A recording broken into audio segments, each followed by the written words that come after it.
Hello,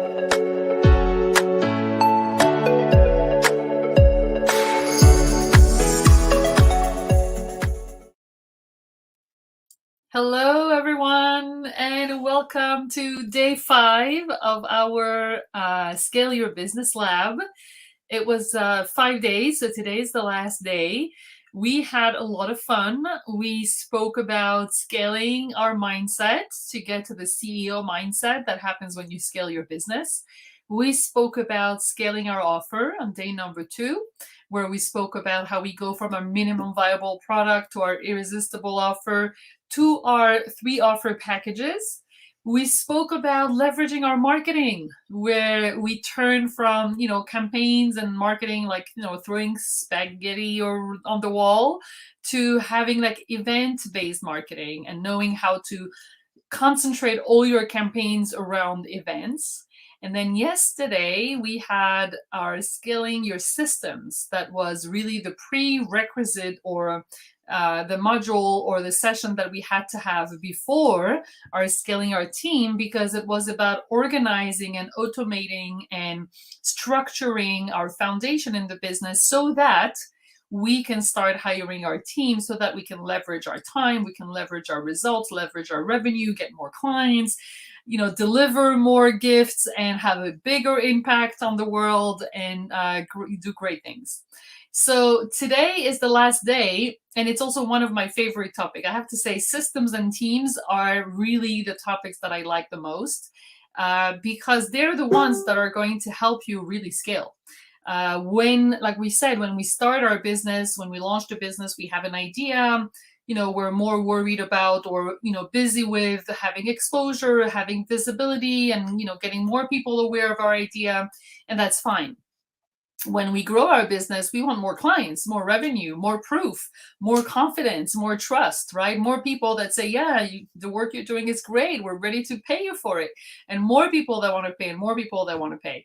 And that is the growing stage. But once we get to the scaling stage, which means that we have enough clients to know that we have something that we know, we have an expertise, we have something that we know we can share, something that we know is worth money, and something that we know a lot of people can benefit from. The only thing we need, I'm just saying only because it's a big thing, but the only thing we need is more time, or more availability, or more possibility to serve more people. Now, it's not just the only thing we need, because it's really a big deal, right? Because when we get to the point where, we cannot trade our time for money anymore, and we only have 24 hours a day, and there's only one of us to go around, and we don't know how to scale, how to deliver to more, because 2 things are going to happen if we continue. Either we're not going to deliver a quality service, and we're not going to be in our standards, which is not an option, or we're going to be burned out. And that's not an option either, because we are the drive of our business, right? I always say we are our business is us, which means that if we don't have the strength, the energy, or the availability to deliver more, then our business is not going to grow and scale, right? So it all depends on us. So if we are the bottleneck of our business, then it's not going to happen. So what we're going to talk about today is, after having created those systems, or at least knowing what systems are and starting them and organizing the business in a way that we know it's going to be able to be scaled, then we can start talking about teams. And that's what I'm going to do right now. I'm going to start with the PowerPoint, and I'm going to share the PowerPoint so that you can see what I have in store for you today. We're going to learn a lot of things. By the way, a lot of the content that I'm sharing here is the content that my paid members have access to. Obviously, there's much more in the programs, because I speak a lot about how to do it, and I give templates, and I give a lot of content and tools to be able to do it. But this is, in a nutshell, what is in our training modules around hiring, so that you have an idea of, what does it take to basically start hiring. So what are we going to talk about? We are going to talk about what happens in the beginning. When we start a business, what happens in the beginning, and then what happens when we have more clients. So we're going to go through the different stages again, so that you can see where you are on this journey, because for every aspect of scaling, we can be at different places on the journey. Then we're going to talk about why we don't like to hire as entrepreneurs. And I can see that with the people that I work with. I mean, I love to hire, but it's taken some time. And in the beginning, I didn't like to hire either. So we're going to talk about that. We're going to talk about what happens when we don't hire. What is the price that we have to pay? We think that we have to pay a price when we hire, but we're going to talk about what happens when we don't hire and what happens when we do. What are the consequences of what happens when we do? And then we're going to talk about who we should hire and what they should do, and also how to hire the best candidate. So it's a lot, okay? We have an hour. Today we don't have a guest. I was trying to get a guest, but our schedules didn't match, unfortunately. But this is really a lot about, it's going to give you a lot of tools and a lot of understanding and insights into how do we function as an entrepreneur, and also how we can function differently so that we can reach our goals. So what happens in the beginning? So whether you are still in the beginning or whether you're not anymore, you probably remember how you were in the beginning, right? So in the beginning, we do everything ourselves. Okay, I'm sure that you remember that time where you have 10 hands and I don't know how many hats, and you just manage everything by yourself. We're multitasking, we're wearing different hats. We need to learn the business ourselves, right? We're starting a new business, so we need to make sure that we know how to do it, how to deliver the product, how to be in contact with the clients, how to do the follow-up, the invoicing, the marketing, everything, right? We do everything. It's also a stage where we need self-confidence. So that's okay that we do everything, because we need the confidence to make sure that we are on the right path, that we have the right offer, that we're the right person to do it. And so in the beginning, it's okay that we know how to do everything, right? Because we need to be sure that we are going in the right direction. But then what happens when we grow? When we grow, right? I love that picture. I don't know if you love it, but I don't know if you can picture. I can picture myself like that sometimes. This is just the image of that's it. I can't anymore. So I love those pictures where it really, like, you just see the picture, you know what we're going to talk about, right? Well, when you grow, and we're happy about that because we're growing, so it's good news. We have more and more clients. Great. On the other hand, we have less and less time. And then we start working overtime, starting working on the weekends, in the evening, not taking vacations. Does that sound familiar? Raise your hand. Right? We have all been through that we cannot take a vacation. We cannot, if we take the vacation, we have to take the work with us, right? We work overtime. We are overwhelmed. We don't know where to start. It's great that we have clients, obviously. We're probably have more money, more revenue. We have also more confidence in what we do. But at that point, time becomes our most precious currency. And so you can talk to someone that is overwhelmed and you're going to tell them, oh, I have, more clients for you. And they're going to say, no, please. I don't want any more clients. I want more time. And obviously, time is the only thing we cannot buy, right? We can buy a lot of things, but time we cannot buy. And so those people, maybe it's you, that are so overwhelmed and so stressed for time that they don't have time for more clients, then it doesn't make sense, right? Because having a business is being able to serve as many people as possible and more, right? If you have a business and you could serve more, but you're not serving more because you don't have time, or you're overwhelmed, or you're not organized, or you're so tired, then something is wrong. It's not the business that we want to have. We want to know how to scale that business, right? And so that's when we start to think, wow, I wish someone could just take this away from me, right? I don't know if this ever happened to you. I know before I had my team, today I have 4 people on my team, and I have a few experts, at least 3 experts that are helping us in outsourcing, and 4 people in the team. And before that, I used to think to myself, oh my God, I wish someone could take this away from me. I'm not good at this. I don't know how to do it. It's taking me too much time. Can someone take this away from me, right? This is when you start thinking that you need help. You start saying to yourself, well, I cannot continue working like that, okay? Because if not, then I'm going to burn out. That's when you start thinking about, this is, it's not possible to continue like that, because you have so much work, so little time, you're starting getting tired, and you are actually not in the right place to serve your clients. Now, even if we know somewhere in our mind that we need to hire, we don't like it.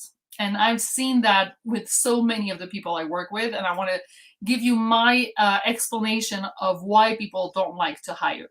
First of all, I mean, the main reason is people say, oh, it's going to cost too much, which they don't even know because they don't even talk about numbers. It's just an idea. It's just a belief. It's just a mindset. Hiring costs money. Well, of course it costs money, but what is too much? What is money? What is the return on investment? How much money can you make out of this investment? That's another question. We'll talk about that after.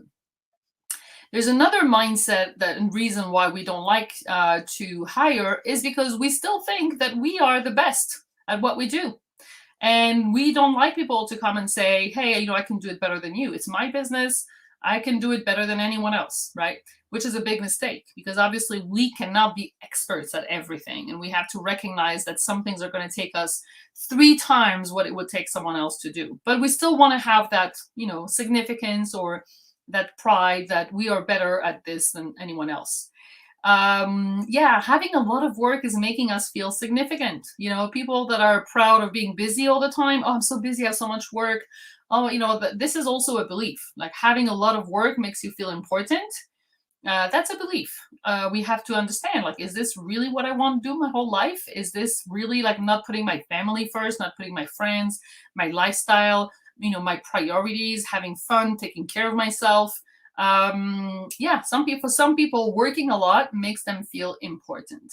And also it's difficult to trust someone with our business. So that one I understand, I get, but having worked with the best of the best in my team, I can really tell you that this is one that you have to overcome while working with someone that you trust. But we're going to talk about how we're going to overcome all those mindset shifts.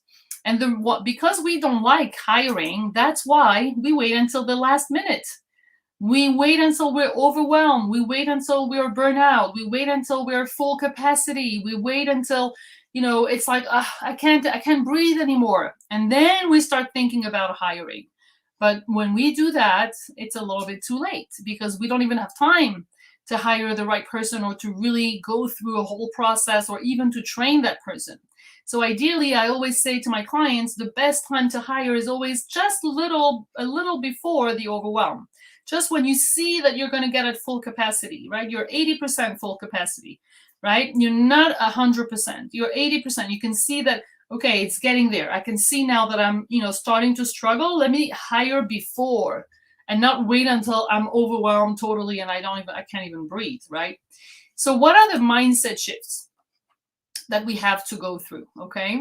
Everything we just said before, right? If we're afraid that it will cost too much, we have to realize that if we don't hire, we're going to lose money, right? That's the shift that you want to make.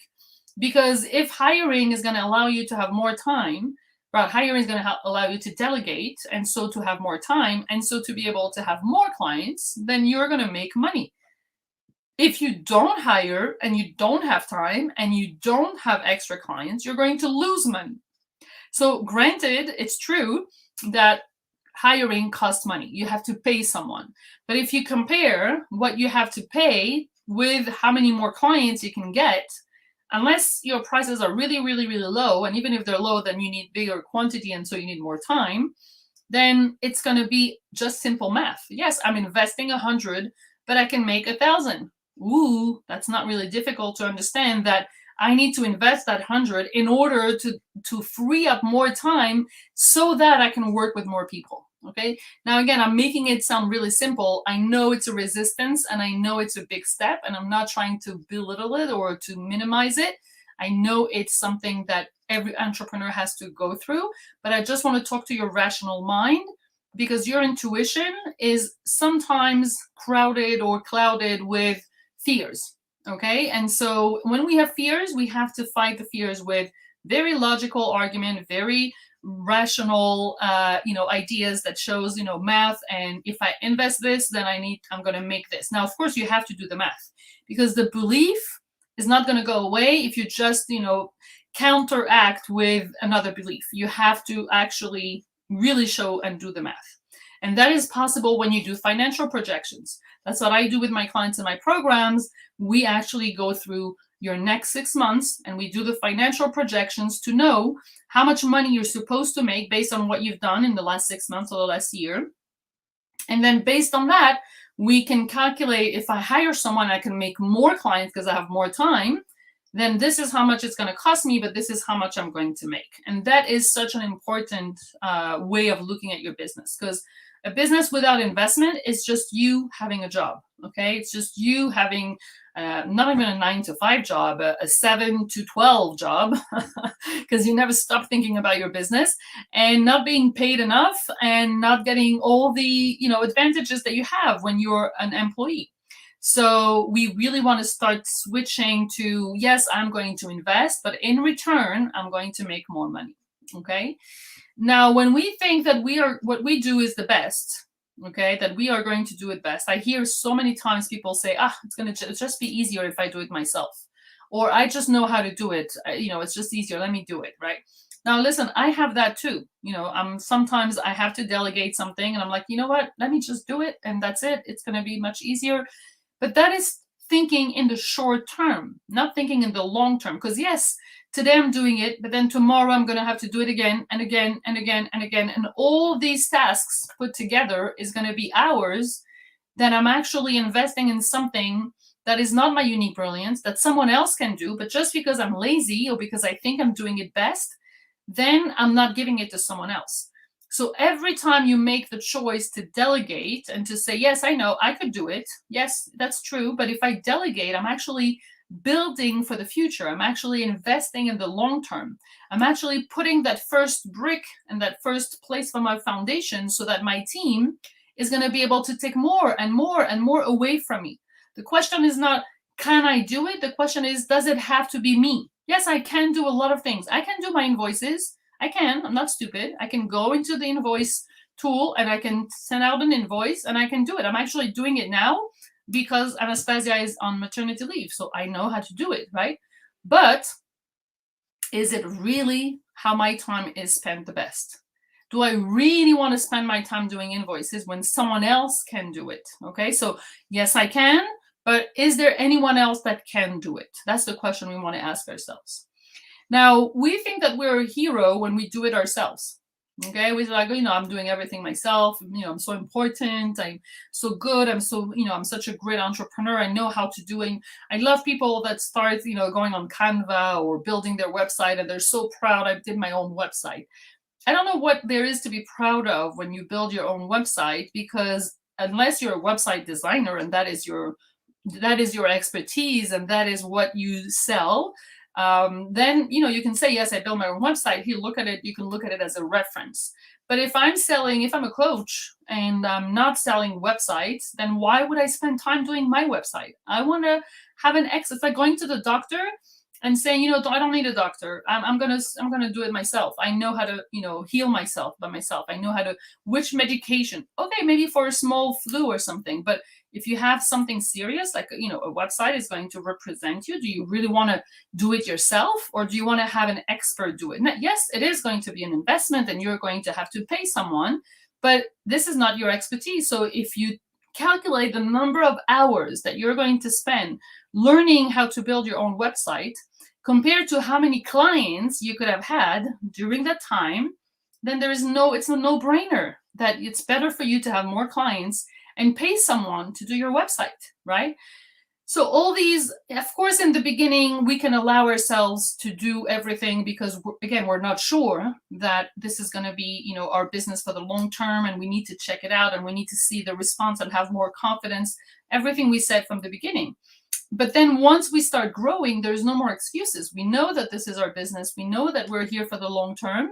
And so we have to start behaving like a CEO and not just like a self-employed person, right?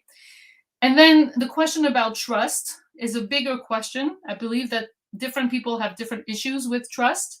But really, really, bottom line is that if you don't trust people, you cannot grow. It doesn't matter. Like the more you're going to grow, the more you're going to have to trust people in your organization to take things away from you. Because if not, you're just going to stay small. Now, that could be a decision. You can say, it's okay, I'd rather stay small. But I always take those opportunities for personal development. And if our business is allowing us to be more, to trust more, of course, in, in the border of, reason. Of course, you don't want to trust anyone with everything. You want to make it that, it's really they're accountable and that they're trustworthy, and you don't want to give, like, for example, your passwords to people, of course. But at some point, when you see that you've been working with them for a long time, or when you see that, they're people that you can rely on, you have to slowly let go of the trust and test things and see how, at the end, whether you can trust a person or not. But at least try, at least not stop and say, oh, I cannot trust people, right? Because this is not going to get us to the scaling stage. So why hire? Okay, you want to hire for where you want to be and not for where you are today. Now, this is a very strong sentence, and I want you to take the time to think about it, because if you think about where you are today and you're like, well, I don't really need anyone now, I can manage by myself. This is where you are today, but you want to hire with your end goal in mind. So wait, but do I want to be like this in a year or in 2 years or in 5 years? So I'm going to hire now for where I want to be in a year or in 6 months, because that is the leverage that I need in order to get me to that next 6-month goal, right? So that is really, really important to think about, where do I want to be and what is the hire that I need to get me to that next level? Because at the end of the day, hiring is about self-worth. It's really that. I always think about, whether you hire your cleaning lady or cleaning man, or you do it yourself. Okay, I think that this is self-worth. Am I going to, of course, if I don't have money and I'm, really, really tight with money, that might not be the first thing that I do for self-worth. But if I can't afford it, and it doesn't, I can have maybe a few hours, not every week, or maybe not many hours. But this is the first thing, for example, that I would do for my self-worth, right? Because why spend time cleaning where I know that I can spend time, making more money or having more clients? Cleaning is not my unique brilliance, right? Sometimes I enjoy cleaning, so I'll do it by myself because I enjoy it. But this is the question you want to ask yourself, like, how are you caring for yourself? Okay, so there are different reasons why hiring is about self-worth. Because first, it's about caring for yourself, caring about, how you're going to spend your time. It's also knowing what is in your DNA and allowing yourself to stay in your unique brilliance. So what is your unique brilliance. And if you don't, I have a perfect exercise for you, which allows you to know what's aligned, what's not aligned. And the things that are not in your unique brilliance. So most of the people that I work with that are more creative, more purpose-driven, usually everything that's technology-oriented or like tool-oriented or all of those things is not their unique brilliance. It's not my unique brilliance either. I can understand a tool and I can use it, but it's not something I get like right away. Like some people, they can just understand the tool, by being a few minutes on it. I need some time and then I'll get it, right? So I'm not a technical person, but I can understand it. Now, when you know that technology, for example, is not in your unique brilliance, when you hire someone who's going to help you with all the technology, and today we know that to have a business, you need a lot of technology. I mean, it has never been easier to have a business than today, because you have so many tools and you can just do it from your home with a computer and internet and a phone. That's fine. But you need to understand a little bit how it works, and you need to know how to set up a tool, and you need to know how to connect it, and you need to know how your way around in tools. So if you see that you're not a technical person, then the best is to hire someone, because this is not your DNA. Okay, this is not where you shine. This is not your unique brilliance, and you're going to waste time and be frustrated and not have self-confidence and feel like a failure because you're struggling with something that is not your DNA. You're not supposed to be great or experts at everything. What you know how to do, a lot of people don't know how to do, and that is why you're paid, and that is why you're selling your services, right? So when you hire, you're basically allowing yourself to step into your greatness. You're also recognizing the value of your time. Your time is not open to anyone, and yes, just come, do whatever you want, and I can spend my time doing. No, my time is important. My time means my ability to actually deliver a service, okay? So it's also giving yourself the means and the way to realize your mission. Hiring is about getting the help that you need to reach your goals better and faster. Okay, so if you look at hiring from a self-worth perspective, you can see that if you're going to invest in yourself, you may as well invest in something that is going to give you the return on investment so that you can be in your unique brilliance and so that you can really, really serve with your gifts and not be frustrated with things you don't know how to do. So, what are the questions that we have now that hopefully I hope that I've convinced you that if you are at the right stage and if this is the right time for you, then you understand that hiring is going to do great for your business, especially if you want to scale. And now we have a few questions. When do we hire? Who do we hire? What should they do? Where to find them? And how to know if they're the right person to hire. So we're going to really, like I said, in a nutshell, again, this is like I have like 3 or 4 training modules in my program, and we go in depth into each of those aspects of hiring. But I wanted to give you an overview of everything that's in here, so you'll have like the overview of the content, and just know that I'm making it really, really short and that there's a lot more to talk about here. But we're gonna try to give you as much information as we can in this session. So when do we hire? If not now, when? Okay, if you know that you will need someone at some point, then the sooner the better. Okay, that is my recommendation. My recommendation is that you actually don't wait. If you know that you're going to need someone, you try to do it as soon as you can, so you can start working sooner on your exponential growth activities. Okay. Now, the exponential growth activities are the things that we do only when we have time. They're the things for the long term. They're the things for the vision. They're the things for the leadership. And usually they're the things that we enjoy doing as entrepreneurs. But if we don't hire and if we don't have the time, we don't give ourselves the time to do those, then they're going to be postponed because you're going to be in the day-to-day, the money generating activities all the time, all the time, all the time. So some people say to me, I'll hire when I have enough money in the bank to hire. And I said, that's not an entrepreneur's mindset, right? That is, you're not saving to buy yourself a gift. You're investing in order to be able to make more money. Okay, so you're investing so that you're not going to waste your time doing things that you're not uniquely brilliant at, so that this time can be invested either in your business or maybe in your family or in your personal life. That's fine too. It's going to give you the balance that you need to be an even better entrepreneur, right? So hiring is going to allow you to reach your goal faster. So it really depends how fast you want to get there. If you tell me I have 10 years to get to my goals, I'm not in a rush, I'm okay that it's going to take more time, then maybe you can. But I've never met an entrepreneur like this. To tell you the truth, all the entrepreneurs that I know are very impatient to get to their goals, don't understand why it's taking so much time, frustrated that that it's not happening faster. And so for me, hiring is the leverage that you need in order to get faster. Now, I always say when you hire in the beginning, it's not going to go faster, right? Because when you hire, you have to train the person and you have to make sure that they understand and that they know what they need to do. And everything is going to take longer when you hire. That's why you have to do it a little bit in advance before you're overwhelmed. Because if not, then you're just going to throw that person, in the pool, and this person is also going to be overwhelmed, and then nothing is going to get done, right? So yes, it's going to take a little bit more time when you hire, but this time is like the money that you invested. It's an investment so that the person knows how to do it better after. So who should we hire?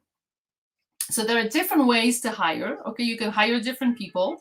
But from my experience, when we talk about hiring, people usually think about a full-time employee coming to work in the office and sitting down next to you and telling you like, okay, what do you need me for today? Or what should I do? And, like we see in the movies, or like how it was before, that you have your office and you have the office of your employee next to you. And, they come from 9 to 5 and they get a salary at the end of the month. Now, this exists, and maybe you have an office, and maybe you want to have someone that comes physically in the office. But what I've seen more and more, especially in the online area, the online business area, is that people take virtual assistants, right? So it doesn't have to be someone that's sitting in your, next to you. You don't have to rent an office to have them. They don't have to come from 9 to 5. They can work from their home. They can be freelancers and they can work a few hours a week, unless and at least until you need more, right? So today I have four people in my team. I have a business manager, a marketing manager, a social media VA, and an admin VA, and they're all four in different countries. So when we have a call, we're like, oh, great, we have an international call. We have Anastasia, who is in Kiev. We have Giovanna, who is in Serbia. We have Sarah, who is in Albania. And we have Reese, who is in the Philippines. Okay. Now it's great. I love it. It's a very melting pot of a lot of different cultures, and everyone knows exactly what they have to do and what is their job and what is their responsibility. But they all have a few hours a week. Like no one is full time, except for Anastasia, who's our business manager and has been with me for close to 4 years. She is full time, okay? But she also has two kids. Just now, she just had a second baby, and so she doesn't have 50 hours a week. She needs to be also with her kids. That's a choice, right? And so she can decide how much she works. I can decide how much I give her, depending on how much business or work we have. I mean, now we have a lot of work because we're serving many clients and that we're growing and scaling our business. But it could be that, you can choose. If you're only in the beginning of scaling, you can have someone for a few hours a week. You don't need to have that many people in your team or that many hours, okay? Now, it could also be an outsourcing help. You don't have to have a virtual assistant. It could be someone that you hire, like a freelancer that you hire as an outsourcing. I usually prefer hiring people, freelancers that are joining your team, because outsourcing, they just do the work and they go. When you hire someone in your team, you train them, you teach them, and then you take them on a longer time, over a longer period of time. And it's something that, you can really motivate them, and they can understand the culture of what you're trying to do and your vision. And I think it's just longer term much more efficient to have someone join your team rather than have someone outsourcing. But sometimes, let's say, if we take the website example, it makes more sense to have an outsourcing person do it. You don't need to hire someone in your team to create your website, but you do want to have someone in your team who is in charge of updating the website, and you don't need to have that outsourcing person do it. So anything that is recurring or that is ongoing, you want to keep that knowledge and know-how inside your team. So the next question is where to hire. Okay, I get that a lot, but where do you find people? Where do you find people? So I'm a big fan of Upwork. Okay, this is the last one here, but I start here because we see it. Fiverr is more for the outsourcing. If you need a logo or a graphic design or a PowerPoint presentation or a video. I've heard that they also have freelancers there, but I haven't used it, but I'm sure that it's pretty easy to find. Upwork is a very, very growing platform, a marketplace where you have freelancers that need work and people, entrepreneurs or businesses that want to hire them. And I've been using Upwork for a long time now, and I've been very happy with it. Of course, they take a percentage, but the prices of people, you can find people at $8, $10, $15 an hour. It can go, of course, to 50 and 60, and you have all kinds of prices. But if you know how to really target and have a clear job description and know exactly what you're looking for, then Upwork can be a really great resource. Now, before you do that, I always say that you want to start with your first circle. You might know people in your first circle. I don't really encourage or advise to work with friends or family, because that's always like a risk that you're taking, that it's not going to be professional, that you might not have a professional relationship. But having your first circle doesn't have to be that you're hiring people from your first circle, but asking around you, saying, do you know anyone who is an assistant, or do you know anyone who is in marketing or in online marketing or in social media or in admin? That is because it's people that you can trust. Another way to look for that is Facebook groups. I'm sure you've seen a lot of people asking for recommendations. Do you know anyone who does this, who does that?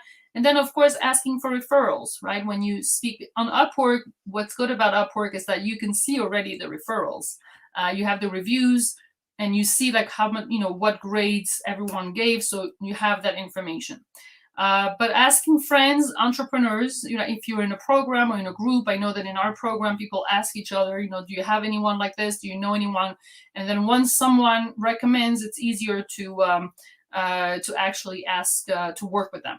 So those are the options that I give. But again, it's really more important to be very specific and know exactly and focused on the job description, then where do you look for it? Because the more you're going to be specific, the easier it's going to be for you to find. So what would they do, right? So what is the job description? So we spoke yesterday about systems, right? So all the systems that you started working on, or that you are starting building, or that you identify in your business that you need a system, this is where someone can help you, whether it's a VA or an assistant, they can help you. But there are things that are very current, and people, usually delegate. They start with admin or customer service or social media or bookkeeping or operations. So in my program, we have an exercise that's called business mapping, where we map your whole business, and we take each activity or each project in your business, and we really deconstruct the project into tasks. And this is where you see that in the same project, some tasks could have to be done by you. You're the only person who can do it, but some other tasks can be done by someone else. Now, by doing this exercise, it's really basically making the list of the job description, and by just connecting the dots, you have a job description saying, this is the list of things that I would like someone to do. Now, of course, it's not going to be the same type of person that is more creative and more, good with language and good with connection, someone who works on social media, and someone who's going to be sending your invoices or doing your bookkeeping or doing more admin tasks. Obviously, you're going to have to want to separate those tasks, because it's not the same DNA, it's not the same type of person, and you want to make sure that the person does something that they're aligned with, right? Really, really important. So how to hire? So there is a full process of hiring, and again, I have that in my program with the whole, the training module with templates. But here, I really wanted to give you an overview of everything. So obviously, you need a job description, you need the job requirements, you need to have an interview with questions. I suggest also to take the candidate a personality test, so that you know what is their strength, where are they weak. Nothing to do with judging the person, but just knowing, like, okay, this person is very good at being organized and not really very good at being creative. Okay, that's great. You need to know what are the strengths and what are the weaknesses. Questionnaire in order for you to have answers to your questions, to your requirements. You want to ask, for example, how many hours a week you're available, or do you work in a place where you have good internet, or are you married? Do you have kids? All kinds of questions that you need to know. Are you available, from this hour to this hours if you have a different time zone? So everything that you might think. Of course, as you go, you'll have more experience on what you need, right? For example, I know that in the beginning, I didn't ask, what was the quality of your internet connection. I never thought of asking that until I hired someone who's not in our team today, but who was living in a country where the internet wasn't good at all. And that is something that, what can you do? You can't work if you don't have internet. I never thought about that. But after the first time, the second time now, I always ask, do you have a good internet connection? Right? Same thing about, do you have a proper place to work? Okay, we had another person who was working in the living room where there were other people. Okay, so again, those things you learn how to, make sure that they are going to be a good fit for you. Maybe it's not a problem for you. For me, it was including a lot of meetings, a lot of calls. And so if I don't have a good internet, or, if there are people around, it's not going to be very professional. You might also want to give them an assignment that is related to the work that they have to do. So for example, if this is someone that you're going to hire for social media, you might want to have them write a post and say, hey, this is what I'm selling, write a post and do a visual, right? If this is an admin position, you might want to have them do something that, is going to, relate to what they have to do. You give them a few days, you give them instructions, and you see first if they're responsive, how fast do they reply, do they ask questions when they don't understand, Do they do it in thoroughly, or do they leave out things? So you can see a lot of things in the assignment. And obviously you want to interview more than one person and then compare. I have a whole system of comparing with different grades, so that you can have an overview of what the candidate is worth for you, or is a good match for you. Okay, so I hope that this is helpful. I love how you explained this. Great. I don't know who said that, but it's a great compliment. Who is saying that? I can't even find the live. Something is happening on Facebook that the live is really complicated to find. I'm really sorry about that. I'm going to look into it and see how we can make it easier for you. But I have to admit that those lives are starting to be... Oh, Paula, thank you. Yeah, Paula, see you now. Okay, yeah, now the live is up. So I hope that everyone else, I see that Sarah, who is our social media VA, posted the name, tagged everyone. So I hope that everyone who wanted to watch the live was able to join. And if not, like I said, you have the recording. So what happens to you when you hire? Because sometimes people are also afraid that their place in the business is going to be different once they hire, right? Is it something that are they going to stay in the same, are they going to be as important, or maybe are they going to, be seen as much, or their work is going to be rewarded? So it's difficult to pinpoint, but there is a fear around, where am I going to be in the business once I hire people, right? And so this is totally normal, because again, we come from a mindset of we have to do it all, we have to multitask, we have to wear all the hats, and this is how we start a business, and that is fine. I never say to anyone who is launching, or even in the beginning of growing, I never say, never advise people to hire right away. You need to really get your hands dirty first and do it yourself, and see what it means for you. But then again, once you're ready to step into that CEO mindset, it's not just the hiring, it's also the mindset. And the mindset means, okay, so I am a boss, right? So you have all kinds of people that are in the beginning are trying to be friends, with the people they hire. They don't really know how to be a boss, and that's okay, because you know what? You never learned. And you probably never had someone that worked for you. And so in the beginning, you are going to try different ways, and you're going to, maybe be more friends, or be uncomfortable to say when things are not exactly the way you want them to be, or be afraid of not motivating, or not knowing to talk about money, right? The same money mindset we have with our clients, we're definitely going to have it also with our team.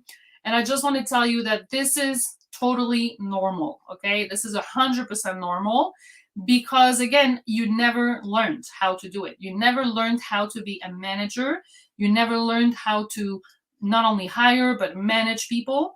And this is something you have to learn. Just like when you go even in a corporate job, when people start having people under them in a team, usually the corporate, the boss sends you to a management training to know how to speak to your employees, how to set up meetings, how to be a leader, how to motivate, how to manage the project.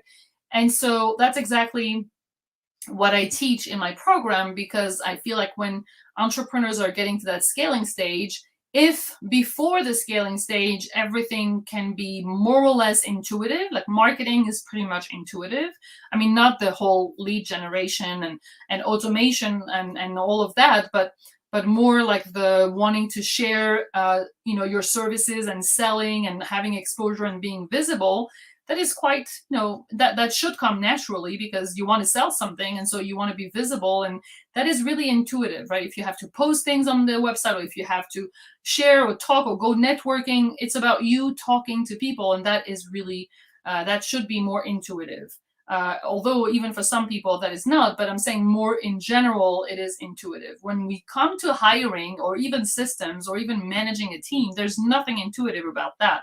It's something that you have to learn, just like you cannot be intuitive in math. Okay, it's something you have to learn. And so when people don't learn and just go, I remember I had someone in the beginning that, was working with a team and, did not know how to manage them. And they were just like sending them emails like, do this, do that, do this, do that. And the team was like not motivated, not knowing where to start from, not, managing a project, not having any tools or resources or even someone to explain to them how to, what to do. And one thing that I get from my team a lot, and that's what I'm teaching also in my program, is that I'm making things really clear and easy for them to do. So they have an operation manual, they have a model, they have a template, they have a Loom tutorial, which is a video training. They can ask questions. We have Slack, which is also a tool to manage the team. They know that they have a place where they can see the tasks that they have to do. I'm very clear in the priorities that they have to do. Like, don't start with this before you do that. So they know they only have an hour to work today. They know what to start with. They get rewards. If they did a good job, they get, yes, great job. If it's not a good job, I teach them how to do it. I say, okay, I see that this wasn't clear. Tell me how I can help you, right? So those are things that you need to learn how to manage a team. And it doesn't have to be like you have 5 people, even one person, right?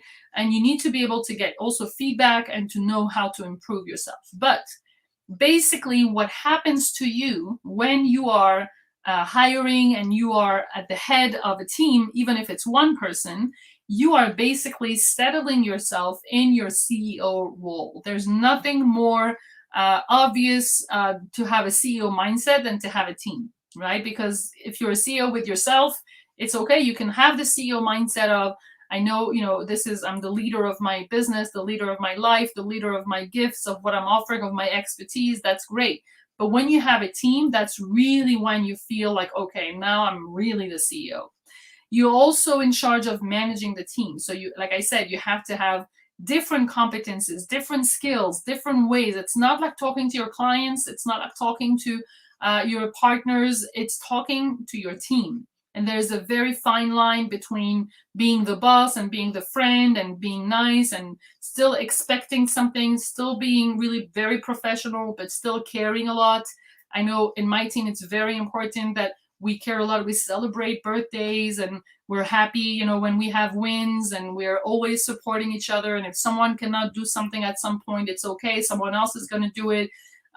It's really important to keep that good atmosphere. Just like when you go to work, you want to work with people that are nice. Well, it's the same thing on a virtual environment, except that you need to do more in the virtual environment to have more connection, right? So the Slack channel is really helping. We had a WhatsApp group. We still have one. So we communicate, on different channels, and you need to really be present and show also what are your expectations, right? This is where you become the leader of your company. Okay.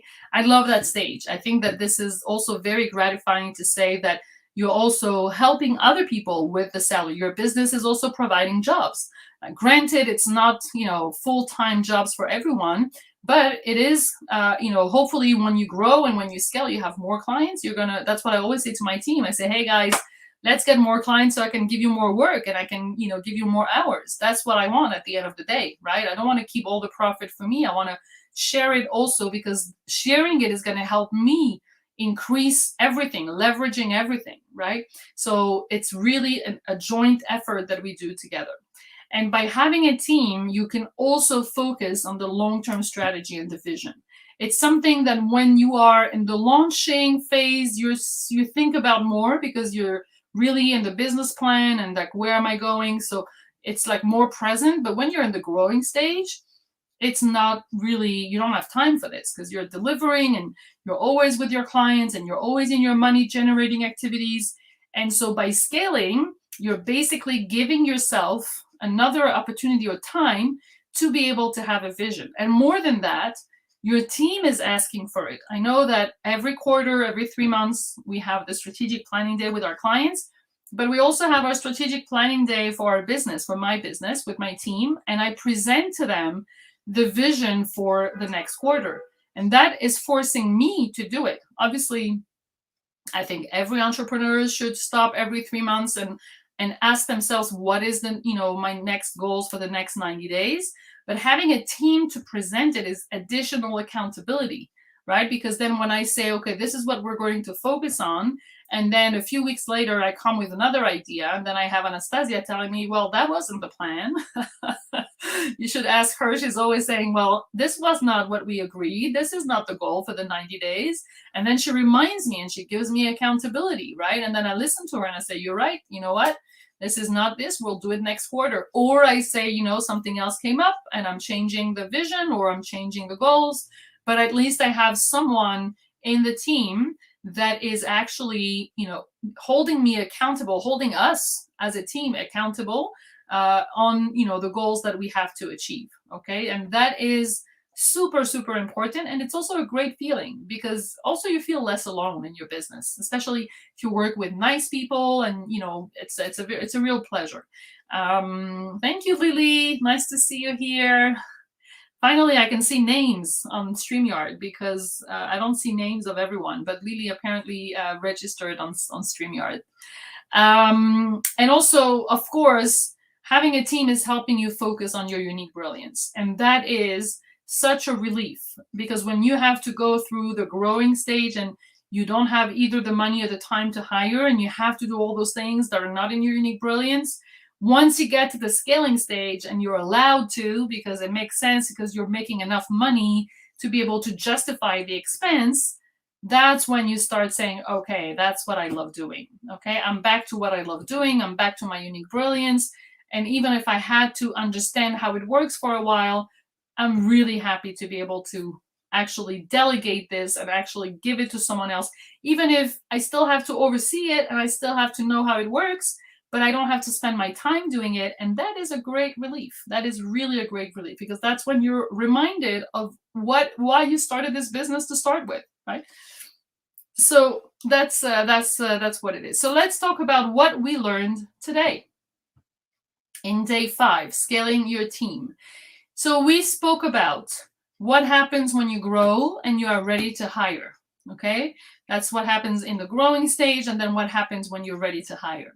We spoke about why we don't like to hire, why if you are afraid of hiring or if you feel a resistance around that, it's totally normal. You should really feel okay with that. It makes total sense. Again, all the clients that I work with, they all have to go through some mindset shifts, and then once they overcome the mindset shift, they're like, oh my God, how come I can hire sooner? But it's okay. We still have to go through the process. We spoke about what are the mindset shifts that we have to go through to hire. We just said that.